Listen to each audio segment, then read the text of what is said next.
বিসমিল্লাহির রহমানির রহিম। আসসালামু আলাইকুম।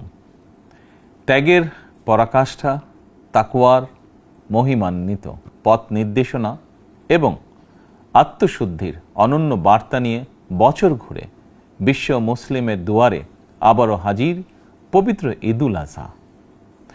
বাংলাদেশ সহ বিশ্ব মুসলিমের প্রতি পবিত্র ঈদুল আজহার শুভেচ্ছা।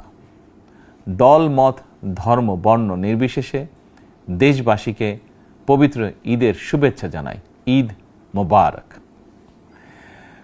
কোরবানি শুধু পশু জবাই নয়, বরং লোভ, লালসা, হিংসা, বিদ্বেষ আর মনের পশুত্বকে পরাভূত করার দীক্ষা গ্রহণের মধ্যেই নিহিত রয়েছে কোরবানির মাহাত্ম্য ও তাৎপর্য।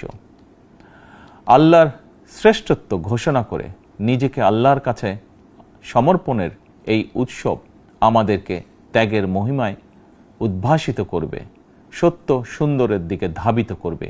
এটিই হোক পবিত্র কোরবানির অন্যতম শিক্ষা।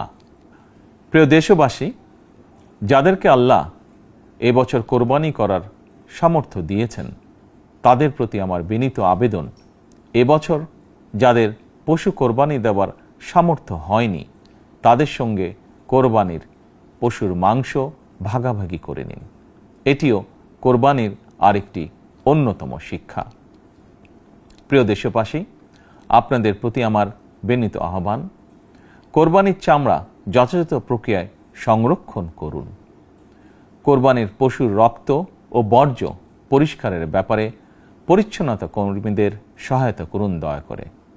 যথাসম্ভব নিজেরাও পরিচ্ছন্নতা অভিযানে অংশ নিন সম্ভব হলে, যাতে কোরবানির দিনই সংশ্লিষ্ট স্থানগুলো পরিষ্কার পরিচ্ছন্ন করে ফেলা যায়।